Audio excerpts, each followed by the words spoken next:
Hi, I'm Malika Bilal, filling in for Femi OK, and you're in the stream. Today, hundreds of millions of people around the world do not have enough food to eat. Yet close to half of all the food produced globally is thrown away every year. We look at ways to combat food waste.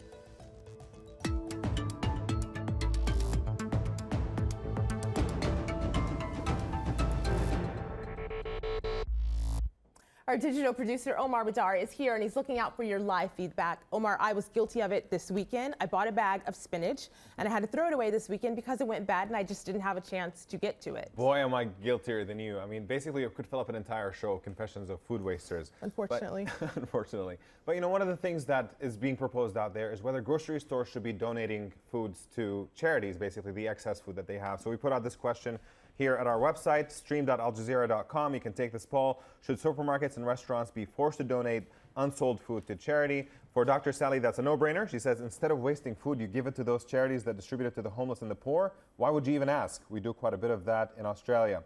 Now, folks at home, you can join this conversation by tweeting us using the hashtag AJStream, and we'll get to those tweets during the show. Looking forward to them. Now, joining us on set is Sarah Farley. She's co-founder and CEO of Global Knowledge Initiative. That's a group working towards sustainable growth. Welcome to the stream. Thank you so much. I'm Devendra Sharma. I work on food and agriculture. I'm also a writer, journalist, and a columnist, and I'm in history. France is making it illegal for supermarkets to waste food. The new law will force stores to donate unsold food to charities or to be used in animal feed instead of throwing it away. The man who led the campaign for this legislation argues that every uneaten meal is one that a hungry person will never be able to have. So he started an online petition requesting for a ban on throwing away food items that are close to their expiration dates. More than 200,000 people signed on before the law was approved. The United Nations says 795 million people around the world do not have enough food to eat, and the vast majority of them live in developing countries. Yet close to half of all the food produced globally is thrown in the trash every year. In dollars, that's approximately $750 billion, or 6 times the amount being spent on development aid.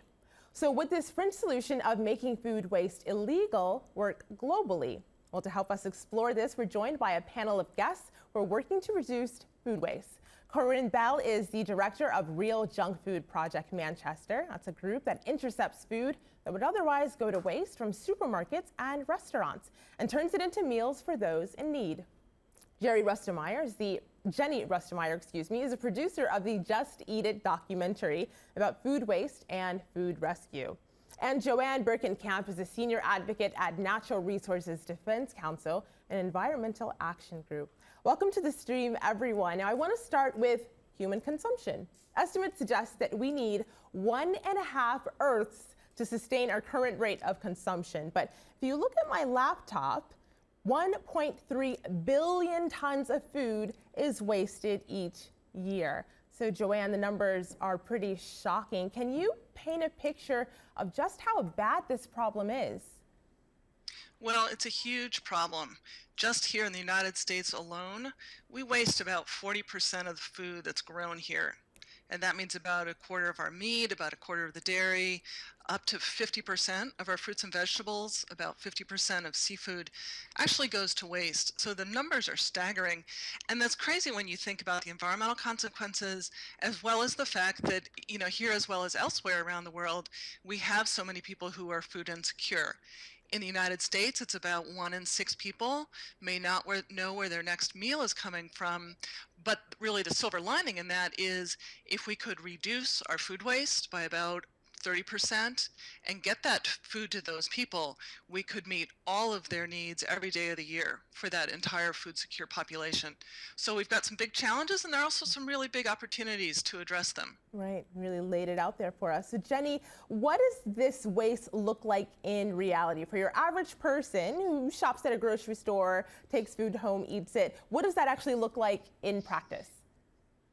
Well, that's the thing about food waste. I mean, we're all doing it, and you may have little bits of food waste in the back of your fridge. You think it's not really a big deal, but those little bits actually add up to quite a lot. So that was kind of my role as a filmmaker. We wanted to bring these huge statistics to the screen where people could actually visualize them. We got a glimpse of that just a moment ago with those images that you saw.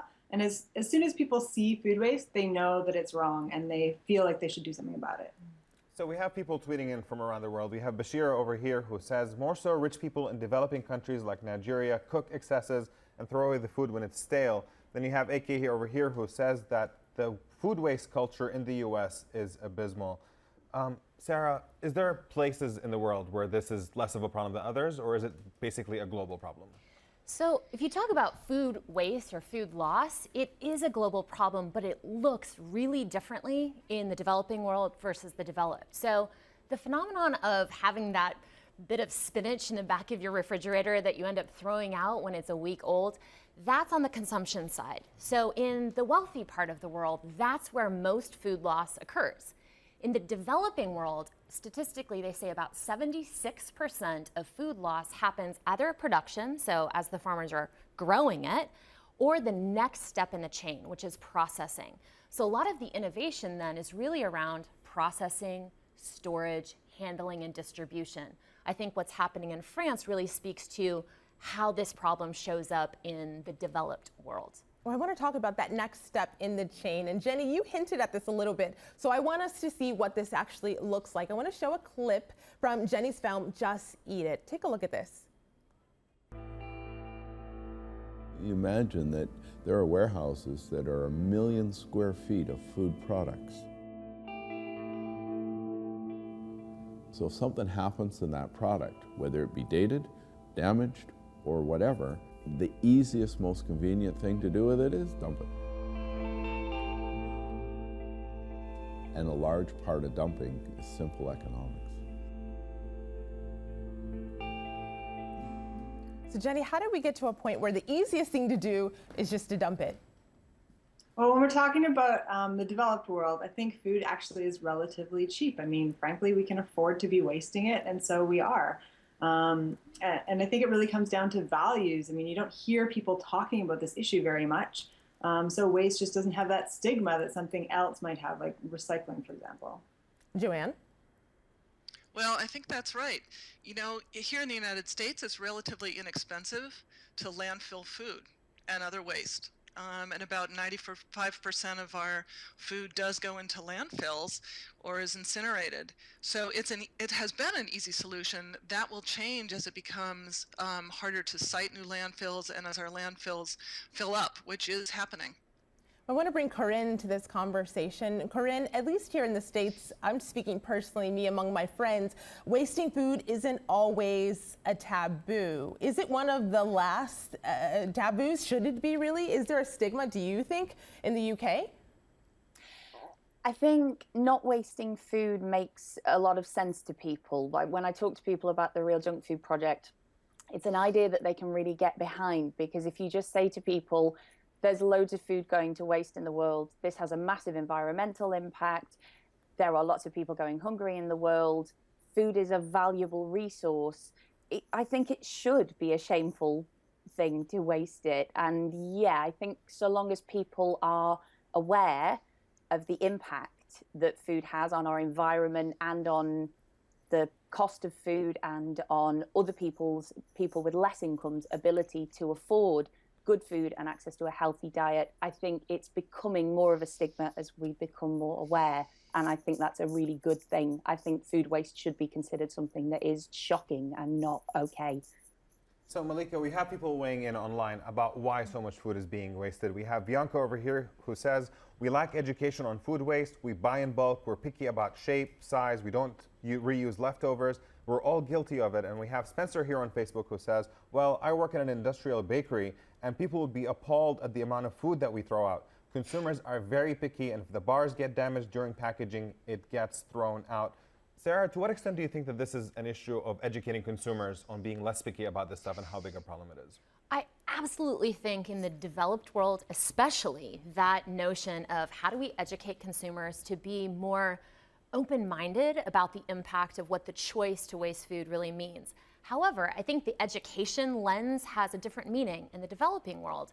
There, when you think about the consequence of not knowing the market standards. So you probably want to buy a tomato of a certain shape, a certain firmness, a certain color.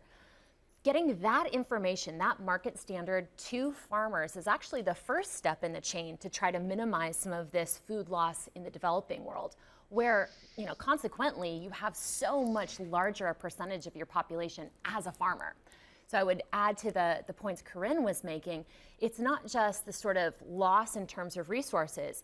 With 470 million smallholder farmers in Africa alone losing up to 15% of their incomes from food loss, right, plus the health consequences, because so many of those farmers are already themselves food insecure, it's lost resources, it's lost wages, and it's lost health. I love that you brought up the farmers, actually. I want to hear from a farmer. I want us all to hear from a farmer. This is, again, from Jenny's film, Just Eat It. Take a listen. They're looking for scars like this, that you and I could cut that off right there and eat it, but unfortunately they don't want it in the box. A lot of it's about appearance. This is edible, but it's not edible to the supermarkets. As a grower, that's heartbreaking. When you grow the fruit and there's nothing wrong with it and you can't sell it, that bothers me. So Corinne, I saw you smiling and nodding when I played that clip. What are you thinking? The Real Junk Food Project in Manchester does a lot of work with the Gleaning Network in the Northwest, and we take groups of volunteers out to farms and harvest crops that would otherwise go to waste. And we work with partners like FairShare, who are a national food redistribution charity in the UK, and we get those crops out to people who may otherwise not have access to fresh fruits and vegetables. And some of the reasons that you hear for, we're talking about quantities as large as 30 tons a time going to waste, are ridiculous. We had, I'm not going to mention any brand names, tempting as it is, we had a certain supermarket that had rejected 30 tons of cauliflowers because they were the wrong shade of white. So we're not just talking about food going to waste because it's bug bitten, although that would still be edible, because it's marked, because it's bruised. You're talking about really silly cosmetic reasons, like it's the wrong shade, it's slightly too long, it's slightly too big, it's slightly too small. This is ridiculous. And I think if consumers en masse knew that this was happening, I think it would happen less. I don't think customers want this to happen. I think it's just that they don't know. Jenny, were you surprised? That you mentioned, I like that you mentioned gleaning, because we actually went gleaning when we were making the film, and it was super fun. It's such a tangible way to kind of really get your hands on food waste and realize the quality of those products. I mean, when we were in the field had already been picked, and then we were going through kind of as a second pass to collect those leftovers for charity, and it was obvious to everybody. Everything was completely edible, and it's just a way to really bring community together. They had about 100 families out there with little kids and grandmothers, and everybody was really getting their hands dirty. And I'm sure that they got a new value for food and took that home with them that night as well. So, Joanne, one of the things that Sarah mentioned a little bit earlier was the difference between the developed and the developing world, and how in the developing world the problems are a little bit different. We have a video comment here from Mukund. Take a listen to this real quick. Well, in developing countries like India, the answer would lie in the development of cold storage infrastructure to prevent spoilage before the food reaches the shelves. And people also need to rationalize their food requirements and purchase only as much as is necessary and not in excess, which would then go waste. So penalizing supermarkets and forcing them to donate to charities is a good move, but then the food which is donated should also be palatable. That is essential. So just on the first half of that, about preserving foods before it actually hits the shelves, is this something that advocates can do anything about, or is that really just left to governments to basically build better infrastructure for it? Well, here in the United States, that, as has been mentioned, is a relatively small problem. Only about 1% of our food losses happen between the farm and when it either gets to a grocery store, a restaurant, or a food service. Processing is relatively efficient, but we have many of those same challenges that were just pointed out around the cosmetic appearance of things like fruits and vegetables. And there's a lot of produce that never makes it off the farm because it doesn't look right. And as consumers, you would never know that because we go to the grocery store and it's all perfect. It's there all year round, and there's a lot of it, right? And so as a consumer, you wouldn't even really know that that problem is happening. I think we are kind of starting to see.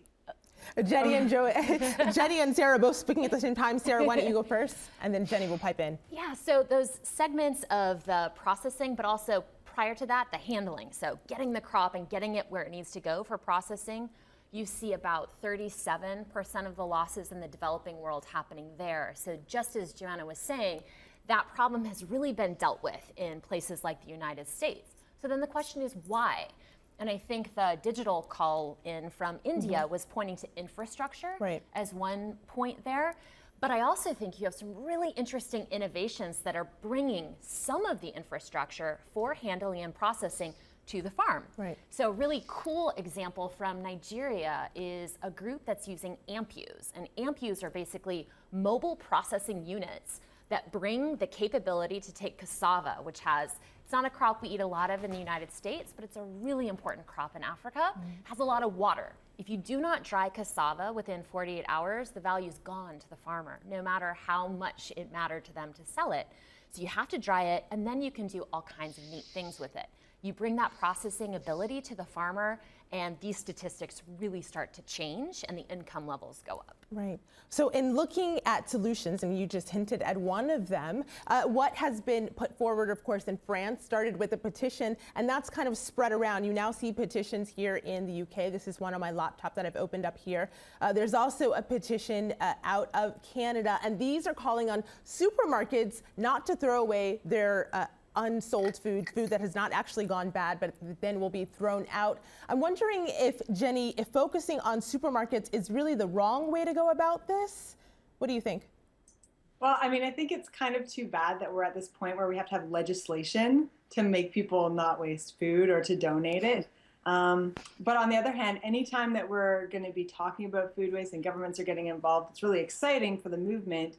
And grocery stores, although they're a small percentage, they do have direct interaction with customers. And really, it's the individuals that we want to be engaging. So if we're getting grocery stores and individuals involved, then I think it's always a good thing.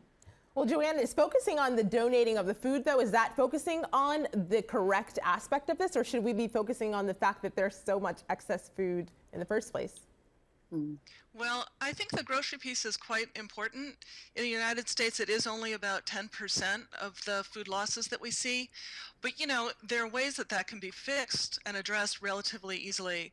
And one of them is opening up more donations. Only about 13% of the available food, surplus food in grocery stores actually gets donated. 13.5. So there's a lot of room for improvement. Another thing that could really help is a lot of food is thrown out by grocery stores and also by consumers because of the date labeling that appears on it. And if you look at many food packages, you'll see a little date there. But in the United States, those dates are not regulated. So the meaning is not consistent. Individual food processors will choose their own way of setting the dates. And unfortunately, they're widely misunderstood. Many consumers believe that they're about food safety and that the food is no longer safe after that date. And that's almost universally not the case. In most instances, it really is a date that talks about freshness or quality. But if it's got a date, people pitch it, and stores also pitch it because they will know that folks don't want to buy a product that looks like it's about to expire.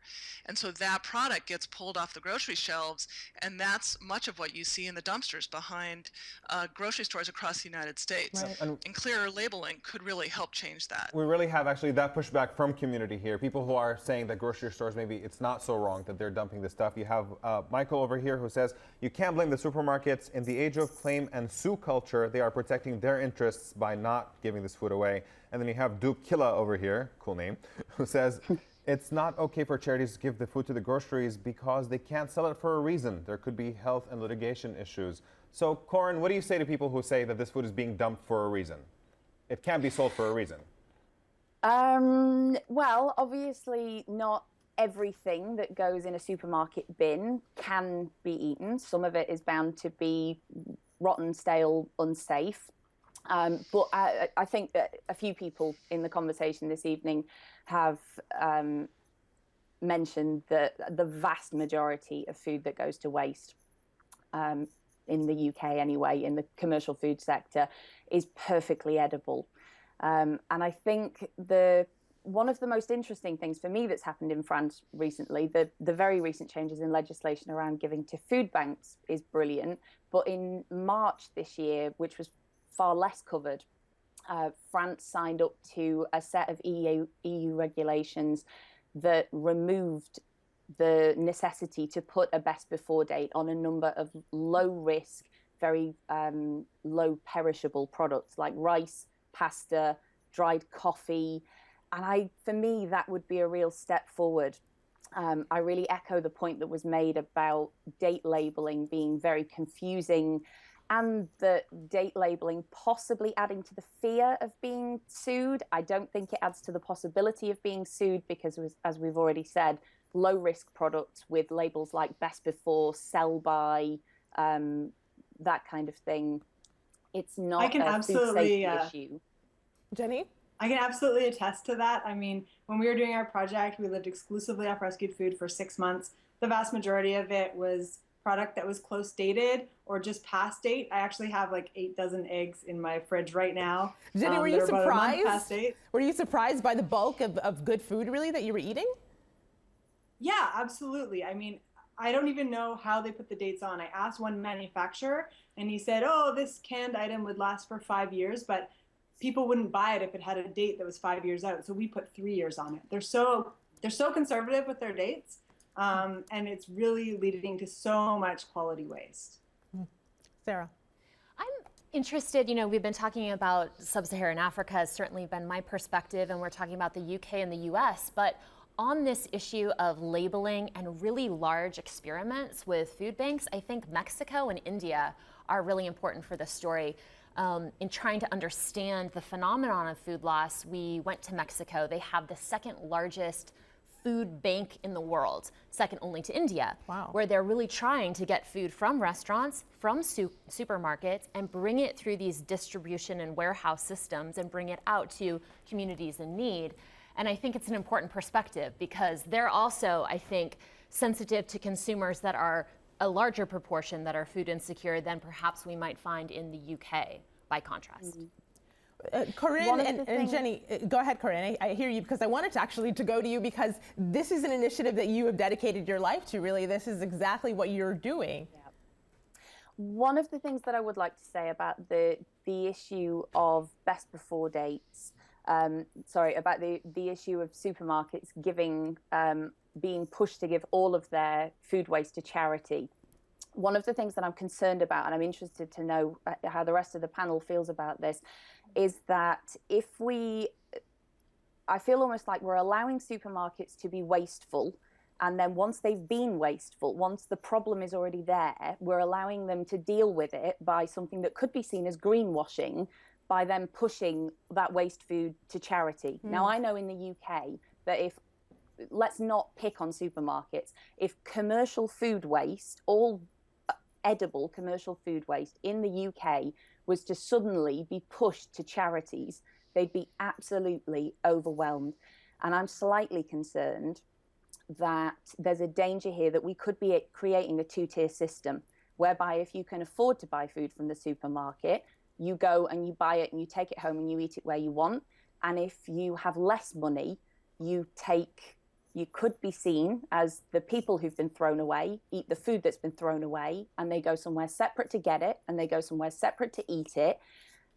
And that's people being segregated on economic terms, and I'm really uncomfortable with that. I would be much more comfortable if we stopped the supermarkets wasting in the first place and fixed our broken food system. Corinne, I think you raised an excellent question that we're then going to pose to the rest of our panel in the post-show. What does our community say as we wrap up? We have a nice closing comment from Cicely here who says, it's a crime to throw away food when people are starving. This is basic morality 101. Basic morality. We'll talk about that in the post at stream.aljazeera.com. The conversation continues there. I want to tell you about our next show. What would you do if you were drafted into the military? We'll discuss the pros and cons of mandatory military service. Tweet in your thoughts on that, and we'll see you online.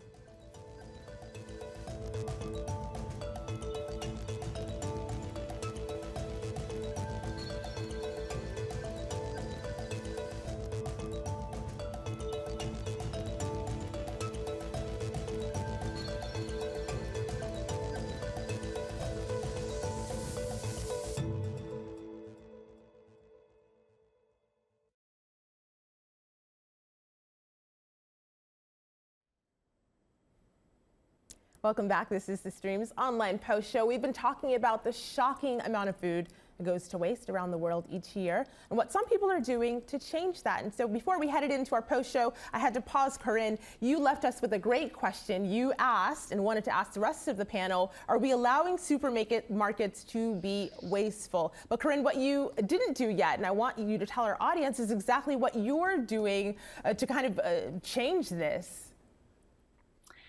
Okay, very simply, to really oversimplify it for a second, the Real Junk Food Project takes food that would otherwise go to waste from anywhere we can find it safely, cooks it up into healthy, nutritious meals, and serves it to anyone and everyone on a pay-as-you-feel donation basis.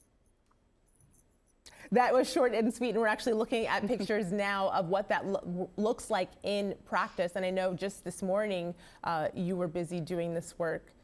What did you see this morning? This morning we went to a very large fresh fruit and vegetable wholesale market in the north of England, and we intercepted food that would otherwise go to waste from the market traders. Well, Corinne, you posed a question. Joanne and Jenny, do you want to try answering that? Are we holding supermarkets, allowing them to be wasteful, really, was the question that Corinne wanted to know. I can jump in on this one. You know, I think supermarkets would often say that they're giving customers what they want. They want a lot of everything all the time. They don't want product that is close to its expiration date. And those perceptions drive a lot of the waste that we have. And I think consumers have come to expect that that's how that it will work. But, you know, throwing out food is an expense to grocery stores. It's not really in their interest either. They don't want to see it going to waste particularly. And I think if there were some changes, both in the date labeling issue and in these perceptions about, you know, the produce shelves have to be stocked to the hilt all the time, that could really change things. And a chain like Stop and Shop is now saving about $100 million a year from changing the way that they merchandise their produce and some other changes that they've made. And I think if we can have more of a dialogue in society about the fact that food waste is a big problem and we need to change it, I think there's really room for everybody to be part of that solution. And just as before we entered into the post show, Sarah, you were saying that there is a lot of focus on supermarkets, but you actually want to focus on something else. Tell our viewers what that was. Yeah, I think sort of coming back to how does this story beginning at the farm level make its way to that interface between me with my cart coming into a supermarket? Part of this is about the connection between farmers and buyers. And I think we've seen some really interesting work that's happening in Kenya as an example, and another one in Nigeria, where you basically have buyers. And I'll take Coke as an example. Mm-hmm. So Coke got into a relationship with the Gates Foundation and a bunch of mango farmers in Kenya. A lot of farmers, if they couldn't find a market outlet for mangoes, they'd throw them away, of course. What else would you do was the thinking if you're focusing on your other crops that you know there's market demand for.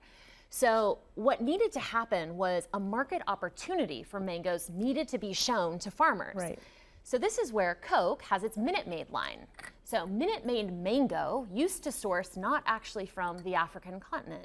Well, through this relationship, essentially the preference for the kind of mango you would need, the color, the sweetness, the ripeness, was really, really explained to a group of pilot farmers. And over time, what happened was not only did those mangoes that were otherwise being thrown away become sourced for Minute Maid mango, Coke made money on the deal. The Gates Foundation essentially was the go-between, getting all this working together with a great group called TechnoServe.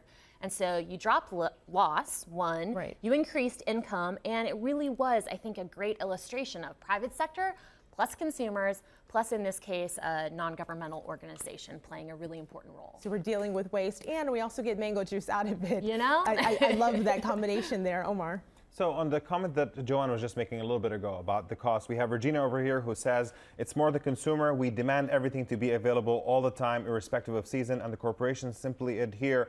Joanne, on that, I want to push back just a little bit on what you said. I mean, even though it might be a cost for them, at the end of the day, you know, stores that have everything available versus stores where you go and half the shelves are empty, I mean, consumers are going to naturally be drawn to places that do have everything on the shelves. Isn't that an incentive in and of itself? Well, I think historically that's how it's been viewed, and certainly people expect that abundance. We've really been socialized to expect that here in the United States. But I think there are other ways that go about it. You know, the shelves do not have to be stacked as high. They don't have to be stacked as deep. You might have an equally broad selection, but somewhat less of it, and the shelves get stocked more frequently. So I think there are ways to do it. You know, change is hard, right? But change is entirely possible. And the other thing I would point out is that here in the US, about 42% of our losses for food actually occur in people's homes. Right? Grocery stores are a smaller piece of it. Restaurants are about 30% of it. So we need to see changes throughout the supply chain to really crack this problem. And the good news in that, I think, is that consumers can really make a difference. And there are plenty of small steps they can take at home that can really contribute to us being able to crack this problem. Well, Joanne, don't just leave us hanging. What's one of those small steps? Composting? What do you recommend? Sure, I would say, you know, try to buy what you actually need and feel you can use. Okay, avoid some of those temptations to get the 2-for-1, which might look like a deal if you're not going to use it and half of it goes to waste, and in fact, it's not a deal. So you're saying when you go to the grocery store, know what you're going to buy and don't just randomly grab, which is exactly what I do. Corinne, I saw you laughing a little bit. What are your steps? What are your suggestions? For me, it's all about education. We didn't get the food system at the moment is in a horrible mess, I think, and we didn't get to this point within a year or 12 months and within a couple of steps. There's been a real steady little chicken and egg situation, if you'll pardon the food pun, where a supermarket does consumer research, they find out what customers want, they respond to that, that becomes the norm, customers then expect that, and we end up in a situation where you walk into a supermarket and all of the produce is exactly the same shape, exactly the same size, exactly the same color, available all year round. If we were to en masse start a campaign that educated consumers about the fact that if you walk into anywhere where a natural product like fruits and vegetables are all identical, you should be really freaked out by that because nature doesn't work that way. And the way we try and talk to people about it is, okay, if you walked into a restaurant and all of the customers were the same size and the same color and they all looked identical, you would think that was the weirdest restaurant you'd ever walked into in your life. So when you walk into a supermarket and it happens, why do you think it's normal? Jenny? I think it's not just about shifting the education, it's about shifting the culture. So, you know, we're still embarrassed to take leftovers home from a restaurant or to shop off the discount rack at a grocery store. I mean, I would consider that rescuing food. When we found $13,000 worth of organic chocolate in the dumpster, I was embarrassed to give it to people. But really, it should be the wholesaler that's embarrassed for even throwing it in there. I love that. So we have some suggestions also from our online community. You have Vandana here with a video comment. Check it out. That the French legislation has brought the issue of food wastage to the forefront of public discussion and debate. I have two suggestions, especially in the context of India. One is the enactment of a Good Samaritan Act, which would limit the liability of food donors. And secondly is the use of tax incentives, which would encourage the food industry and the retail sector to voluntarily reduce their food wastage and donate their surplus. So Sarah, tax incentives to reduce food waste. Is this a realistic proposal? I think it's one of the policy levers to think about, but globally, there have been other policy innovations that create some kind of incentives, one for farmers to organize. I keep coming back to the farmer part of the story because in the developing world, it's those pieces of the story where the farmer really is the central actor where you see so much loss. And so I'm going to keep waving that farmer flag. But on that side, policies that really help not only with access to the things farmers need to store their crops, mechanisms where they can process their crops. That story I told you of the mobile processing unit. It's hard to get a mobile processing unit to tiny, tiny little farms. It's easier to bring them to places called cooperatives or aggregation centers where lots of farmers come together and distribute some of the risk and access some of the things they need, some of the infrastructure they need to package food, process food, and get it to the places needed. Governments can play a really big role in that, but I think the conversation has validated how strong the role of consumers advocating for food loss decreases is as well. And I actually love that you keep bringing it back to the farmers, not just in the developing world. I feel like in the developed world, we often don't think of the people that grow our food. We're very removed from that growing process, which is why some of this is so shocking when we see food that doesn't look like we think it should look like, not perfectly shaped. So I appreciate that, Sarah. I appreciate all of our guests and this conversation that we've been having. I know that I will change some of my ways after this. And if you online, if you think you'll do the same, let us know. Use hashtag AJStream. I have just enough time to tell you about our next show. What would you do if you were drafted into the military? We'll discuss the pros and the cons of mandatory military service. We'll see you next time. Thanks for watching. Of course, the conversation continues online.